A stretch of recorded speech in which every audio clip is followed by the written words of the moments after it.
Terima kasih Mirsa, dan masih bersama kami di seputar Bali. Jumlah pengungsi erupsi Gunung Agung yang cukup banyak di Buleleng saat ini berpengaruh signifikan terhadap pasokan logistik. Meski demikian, Dinas Sosial Kabupaten Buleleng menjamin ketersediaan pasokan logistik termasuk makanan masih mencukupi hingga Januari mendatang. Beginilah kondisi di posko logistik pengungsi di wilayah Tejakula, Kabupaten Buleleng. Tampak begitu banyak tumpukan bantuan dari berbagai kalangan yang datang hampir setiap hari. Di samping itu, Kabupaten Buleleng terus menerima kiriman logistik, baik dari provinsi maupun dari Kementerian Sosial RI. Kadis Sosial Kabupaten Buleleng mengungkapkan, logistik yang tersedia saat ini diperkirakan akan bertahan sampai dengan Januari mendatang. Namun bantuan berupa beras sejauh ini semakin berkurang. Meski demikian, pihaknya masih terus mengusulkan agar bantuan beras datang sesegera mungkin.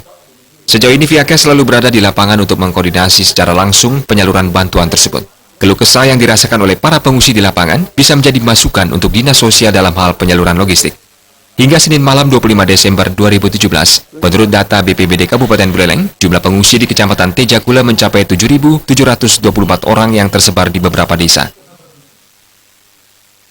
Itu tetap adalah usulan dari Perbekal. Dengan jumlah pengungsi, dengan daftar nama pengungsi BNBA, BNBTRES, kemudian ada surat pernyataan dari Perbekal bahwa itu adalah memang benar jumlah pengungsi sebanyak yang diusulkan. Apabila di kemudian hari ada kekeliruan, itu adalah tanggung jawab yang mengusulkan, dalam hal ini adalah Perbekal. Kondisi logistik sampai saat ini di samping karena ada logistik dari pusat, dari Kementerian Sosial, itu ada sekitar 12 kontainer yang sudah diterima hampir 1 bulan yang lalu, tetapi ini sudah dialokasikan, sekarang tinggal lagi sekitar 45% dari jumlah 12 kontainer ini. Kemudian beras CBP dari Pemerintah Kabupaten Buleleng itu sebanyak 115 ton, itu dari provinsi itu berupa reguler 35 ton, kemudian sisanya dari sisa CBP di tahun 2017.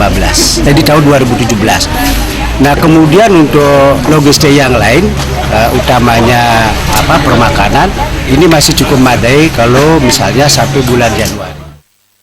Sejauh ini penyaluran bantuan kepada pengungsi harus melalui rekomendasi dari kepala desa setempat. Jika hal tersebut tidak dilakukan, maka relawan atau pengungsi yang akan mengambil bantuan tidak akan dilayani. Hal tersebut dimaksudkan agar nantinya bantuan tersebut tidak salah sasaran. Komang Yuda, Bali TV.